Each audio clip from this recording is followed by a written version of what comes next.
Shri T P Jayachandra master, ഇവിടെ അയ്യപ്പ ഭക്ത സംഗമവുമായി ബന്ധപ്പെട്ട് സർക്കാർ മുന്നോട്ട് പോവുകയാണ്. അതായത് വലിയ പ്രതിഷേധങ്ങൾ പോലും മുഖവിലക്കെടുക്കാതെ മുന്നോട്ട് പോകുന്ന ഒരു സമീപനമാണ് സർക്കാർ സ്വീകരിച്ചത്. അവിടെയാണ് എന്തിനാണ് ഈ സംഗമം എന്ന ചോദ്യം പ്രസക്തമാകുന്നത്. പണമുണ്ടാക്കാനുള്ള ഒരു കുറുക്കുവഴിയായി ശബരിമലയെ വീണ്ടും മാറ്റാനുള്ള ഒരു നീക്കമല്ലേ നടത്തുന്നതെന്നുള്ള വിമർശനം തന്നെയാണ് സ്വാഭാവികമായും ഹൈന്ദവ സംഘടനകളും ഭക്തരും പൊതുസമൂഹവും ഉന്നയിച്ചുകൊണ്ടിരിക്കുന്നത്. ഈ ഒരു ഘട്ടത്തിലാണ് ഇത്തരത്തിലുള്ള ആചാര ലംഘനം ഉണ്ടായത് എന്നത് വളരെ ഗൗരവത്തോടെ വിലയിരുത്തേണ്ട ഒരു വിഷയം തന്നെയാണല്ലേ? നോക്കൂ, ഓരോ വിഷയത്തിലും പൊതുസമൂഹം വിലയിരുത്തുന്നത് അത് നടത്തുന്നവരുടെ സംഘാടകരുടെ ഉദ്ദേശശുദ്ധിയെ കുറിച്ചുള്ള അവരുടെ നിലപാട് തറയിൽ നിന്ന് തന്നെയാണ്. ശബരിമല നമുക്കറിയാം, കേരളത്തെ സംബന്ധിച്ചിടത്തോളം ഏറ്റവും വലിയ സർക്കാരിന്റെ വരുമാന മാർഗമാകേണ്ടിയിരുന്ന ഒരു മേഖലയാണ് സ്പിരിച്വൽ ടൂറിസം.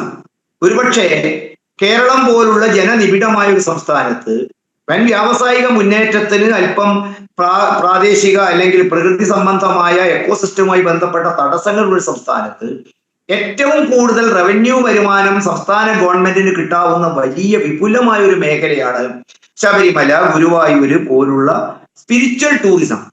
സംസ്ഥാന ഗവൺമെന്റിന് അടിസ്ഥാനപരമായി 2 ലക്ഷ്യങ്ങൾ സാക്ഷാത്കരിക്കാൻ സാധിക്കുമായിരുന്നു.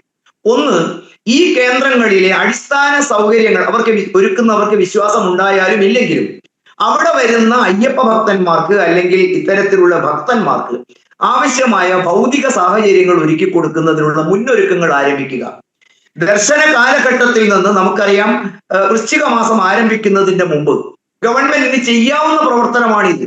മാത്രമല്ല, ഇത്തരത്തിലുള്ള ഭക്തന്മാരോട് ഇത്തരത്തിൽ സംഗമിപ്പിക്കുന്നവന്റെ ഉദ്ദേശശുദ്ധിയെ സംശയിക്കുന്നത് ശബരിമലയിൽ നമുക്കറിയാം ഒരു ആചാരലംഘനവുമായി ബന്ധപ്പെട്ട് വലിയ പ്രക്ഷോഭം കേരളത്തിൽ നടന്നു. ഏതൊരു പൊതുപ്രവർത്തകനും അളന്നു നോക്കാൻ സാധിക്കും. അതിനുശേഷം ഉണ്ടായ തെരഞ്ഞെടുപ്പിൽ എത്ര ദയനീയമായിട്ടാണ് കേരളത്തിലെ ജനങ്ങൾ രോഷം പ്രകടിപ്പിച്ചത്. അവരുടെ ആത്മരോഷത്തിന്റെ പ്രകടനമായിരുന്നു എന്നത് തന്നെ എന്തുമാത്രം അവരുടെ മനസ്സിനെ വ്രണപ്പെട്ടു എന്നുള്ളത് അവർ പ്രതികാരമോഹത്തോടെ ഇത് ചെയ്യാനിടയാക്കിയത് ചൂണ്ടിക്കാണിക്കും. ആ കേസുകളോടുള്ള ഗവൺമെന്റിന്റെ മനോഭാവം എന്താണ്? ആ തരത്തിലുള്ള ആളുകൾ ഇപ്പോഴും, ഭക്തന്മാർ ഇപ്പോഴും കോടതി കയറി ഇറങ്ങുകയാണ്. അവിടുത്തെ ഭൗതിക സാഹചര്യങ്ങളൊന്നും വളർത്തുന്നില്ല. മാത്രവുമല്ല, ഇവിടെ നേരത്തെ എന്റെ മുൻപ് സുഹൃത്ത് ചൂണ്ടിക്കാണിച്ചതുപോലെ ഇവരുടെ പിന്നിലുള്ള താല്പര്യം എന്താണ്? അവർ വിശ്വാസിയാണോ അവിശ്വാസിയാണോ എന്നുള്ളതൊന്നും ഞാൻ തർക്കത്തിൽ നിന്ന് മാറ്റിവെക്കാം. നേരത്തെ തന്നെ എന്റെ സുഹൃത്ത് പറഞ്ഞു, അവിടെ ഒരു കഴിഞ്ഞ ദിവസം നടത്തിയ സ്പോർട്സ് സബ്മിറ്റ്, ഞാൻ കൃത്യമായിട്ട് പറയും, തുക അടിച്ചെടുക്കാനുള്ള, പോക്കറ്റിലാക്കാനുള്ള സംരംഭങ്ങളല്ലേ ഉണ്ടായിരിക്കുന്നത്. നമ്മുടെ സ്പോർട്സ് മന്ത്രിയുടെ നാട്ടിൽ നിന്ന് തന്നെ ഏതാണ്ട് 30 ലക്ഷത്തോളം രൂപ 40 ലക്ഷത്തോളം രൂപ അടിച്ചു മാറ്റാനുള്ള കേറ്ററിംഗ് സംവിധാനങ്ങൾ അവർക്ക് മാത്രമായി നൽകുന്നു. ഏതിന്റെ അടിസ്ഥാനത്തിലാണ് ഇത് നടത്തിയിരിക്കുന്നത്? ഇനി ഇപ്പോൾ എന്റെ മനസ്സിൽ ഉത്ഭവിക്കുന്ന സംശയം, ഈ അയ്യപ്പ സംഗമത്തിന്റെ സാമ്പത്തികമായുള്ള സമാഹരണം എവിടെ നിന്നാണ് നടക്കുന്നത്? ദേവസ്വം ബോർഡാണ്, സംസ്ഥാന ഗവൺമെന്റ് ആണ്. സംസ്ഥാന ഗവൺമെന്റിന് ഇങ്ങനെയുള്ള ഒരു മതേതര സർക്കാർ അഭിമാനിക്കുന്നവർക്ക് ഈ തരത്തിലുള്ള അതിന് നേതൃത്വം കൊടുക്കാൻ ദേവസ്വം ബോർഡ് അല്ലാതെ അതിന്റെ നേതൃത്വം വഹിക്കാൻ മതത്തിൽ വിശ്വാസമില്ലെന്ന് പറയുന്ന സർക്കാരിന്റെ ഭാഗമായിരിക്കുന്ന മന്ത്രി വാസവന് അതിനുള്ള അർഹതയുണ്ടോ? മതത്തിന് വിവേചനപരമായ ഒന്നും ഞാൻ സ്വീകരിക്കില്ലെന്നും എല്ലാവരും തുല്യമായി കാണുന്നു എന്ന് പറയുന്ന ഒരു മന്ത്രിക്ക്, രാഷ്ട്രീയ നേതാവിന്, അത് വെച്ച് സത്യപ്രതിജ്ഞ ചെയ്യുന്ന ഒരു MLA-ക്ക്, ഒരു മന്ത്രിക്ക് ഒരു മതവിഭാഗങ്ങളെ മാത്രം ഇത്തരത്തിൽ സംഗമിപ്പിക്കാനും അതിന് നേതൃത്വം കൊടുക്കാനും അദ്ദേഹത്തിന് അധികാരമുണ്ടോ? ഇത് ദേവസ്വം ബോർഡായിരുന്നു നടത്തുന്നതെങ്കിൽ എനിക്ക് തർക്കമില്ല. രണ്ടാമത്തേത്, ഇത് അടിച്ചു മാറ്റാനാണോ എന്നുള്ള നമ്മുടെ സംശയത്തിന് ബലപ്പെടുത്തുന്നത് ഇതിനെ കുറിച്ചുള്ള രൂപരേഖ തയ്യാറാകുന്നതിന് മുമ്പ് തന്നെ ലഭ്യമായ വിവരം വെച്ച് അതിന് പന്തൽ നിർമ്മിക്കാനുള്ള കരാറുകൾ ഊരാളുങ്കൽ ലേബർ കോൺട്രാക്ട് സൊസൈറ്റി കൊടുത്തിരിക്കുന്നു. ഊരാളുങ്കൽ ലേബർ കോൺട്രാക്ട് സൊസൈറ്റിയെ കുറിച്ച് വിരുദ്ധ അഭിപ്രായങ്ങളില്ലേ? നോക്കൂ, 40 ലക്ഷം വില വരുന്ന പ്രൊക്ലൈമർ സ്വന്തമായി വാങ്ങുന്നതിന് പകരം പാർട്ടി നേതാക്കന്മാർക്ക് ലോൺ എടുത്ത് പ്രൊക്ലൈമർ വാങ്ങിയിട്ട് ഇവർക്ക് വാടകയ്ക്ക് കൊടുത്ത് ആ ഫണ്ട് കീശയിലാക്കാനുള്ള പ്രവർത്തനം നടത്തുന്നത് വളരെ വ്യക്തമായിട്ട് പൊതുസമൂഹത്തിൽ നിൽക്കുന്നു. ഇത്തരത്തിലുള്ള ഫണ്ട് അടിച്ചു മാറ്റുന്നതിനുള്ള കേന്ദ്രങ്ങളാണോ ഇവരെന്ന് പൊതുസമൂഹം സംശയിക്കുന്ന ആളുകൾക്ക് കരാറുകൾ നൽകുന്നു.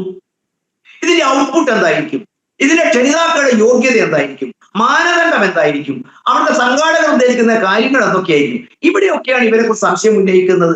ഒന്ന്, ഇത് നടത്തുന്നവന് ഈ തരത്തിലുള്ള വിഷയങ്ങളുള്ള സമീപനം എന്താണ്? ഇവർ വിശ്വാസികളാണോ? വിശ്വാസത്തെ വളർത്താനാണോ?